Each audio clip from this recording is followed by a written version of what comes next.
Hello दोस्तों, आप सबका हमारे यूट्यूब चैनल पर स्वागत है। आज हम आपके लिए प्रैक्टिकल फाइल लेके आए हैं, जो कि इससे पहले हमने योगा की फाइल आपको बताई थी। आज हम आपके लिए समाउपयोगी जो फाइल थी हमारी, समाउपयोगी उपभोगकर्ता जो फाइल थी, बहुत लोगों का मतलब था कि फाइल कैसे बनाए, तो वो लेके आए हम आज। इसमें 3 टॉपिक है हमारे, एक सिलाई का है और एक गृह शिल्प है और एक कुपोषण के बारे में दिया है और एक काफ़ी है। आप चलिए आपको दिखाना स्टार्ट करते हैं, ठीक है। पहले तो आप अभी स्वीकृति लिख लीजिएगा जो भी आपका है, ठीक है। जो भी प्रिंसिपल का नाम है, जो भी मैम का नाम है, वो लिखने के बाद सेकेंड सेमेस्टर लिख लीजिएगा। सेकेंड सेमेस्टर की फाइल है। बीएड में भी आप बना सकते हो, बीटीसी के लिए भी है, ठीक है। फर्स्ट पेज तो वो था, सेकेंड पेज हमारा ये है। इतने टॉपिक हमने बनाया इस फाइल में, ठीक है। पहले हमने प्रस्तावना लिखा है, ये गृह शिल्प के बारे में बात चल रही है, ठीक है।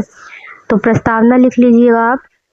उसके बाद गृह शिल्प का अर्थ क्या है, गृह शिल्प की परिभाषा क्या होती है, वो लिखना है, ठीक। उसके बाद गृह शिल्प की आवश्यकता क्या होती है, 7 पॉइंट लिखा है हमने। फिर गृह शिल्प के महत्व क्या है, वो लिख लीजिएगा आप हेडिंग में। फिर नया टॉपिक शुरू होगा। बस गृह शिल्प इतना था। नया टॉपिक में आप ऐसे मेंशन कर देना कि कौन सा नया टॉपिक शुरू हुआ, नहीं तो मैम भी कंफ्यूज होंगी। तो भोजन हमने स्टार्ट किया है कि भोजन किसे कहते हैं, वो लिखा है। और पौष्टिक तत्व का क्या अर्थ है, फोटो चिपका दीजिएगा। हमने ब्लैक एंड वाइट चिपकाई, या आप कलर चिपका देना। उसके बाद पौष्टिक तत्व का महत्व, पौष्टिक तत्वों के क्या कार्य होते हैं। पौष्टिक तत्वों को मुख्य रूप से 6 भागों में बांटा गया है। तो 6 भागों में जैसे कि कार्बोहाइड्रेट है, विटामिन है, वसा है, ये सब प्रोटीन है, खनिज लवण है और जल है, ठीक है। ये सब हमने फोटो चिपकाई, आप चिपका लेना। फिर हमने भोजन के स्रोत लिखा है कि क्या क्या स्रोत होते हैं, ठीक। उसके बाद भोजन की कमी से होने वाले रोग के बारे में हमने दे दिया थोड़ा सा ये। और इतना हमने लिखा है, मतलब कि जो हमारे 6 भाग थे, कार्बोहाइड्रेट, वसा, विटामिन, प्रोटीन, इन सब के बारे में नहीं मिलेगा तो क्या क्या रोग होते हैं वो लिखा है हमने, ठीक। उसके बाद आता है हमारा टॉपिक संतुलित आहार, ठीक। संतुलित आहार क्या है, संतुलित आहार की भी परिभाषा बताना है, तो हमने फोटो चिपका दी है।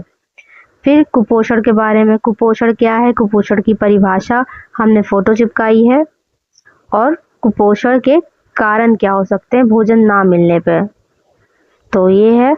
और कुपोषण के निवारण क्या होते हैं वो लिखा है हमने, फोटो चिपकाई है। फिर आता है हमारा नेक्स्ट टॉपिक, 4th टॉपिक है ये हमारा, गर्भ स्त्री, जो गर्भवती स्त्री और नवजात शिशु के बारे में मैम ने लिखवाया है। तो गर्भवती स्त्री की देखभाल कैसे होती है, क्या क्या दिया जाता है, तो फोटो चिपकाया है, ये है। इतना चीज है।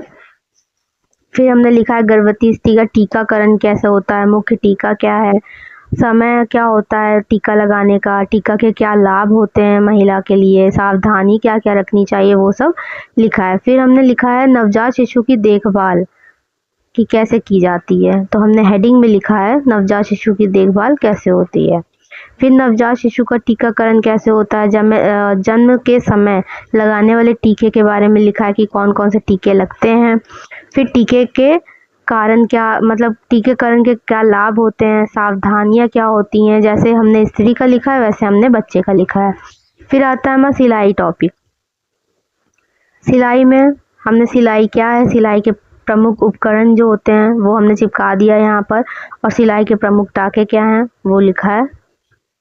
फिर देन हाथ से सिलाई के प्रमुख टाके लिखे, तो हाथ वाली फोटो चिपकाई, मशीन वाली नहीं चिपकाई है, मशीन के प्रमुख टाके हमने लिखा है। फिर लास्ट में हमने लिख दिया संदर्भ सूची, जैसा कि आप देख सकते हो वो लिखा है हमने। बस इतना ही था। इसकी पीडीएफ आपको हम टेलीग्राम चैनल पर दे देंगे, वहाँ से बिल्कुल फ्री है, वहाँ से डाउनलोड बिल्कुल कर लीजिएगा आप लोग, और योगा वाली भी कर सकते हो, ठीक है। ठीक है दोस्तों, बाय बाय।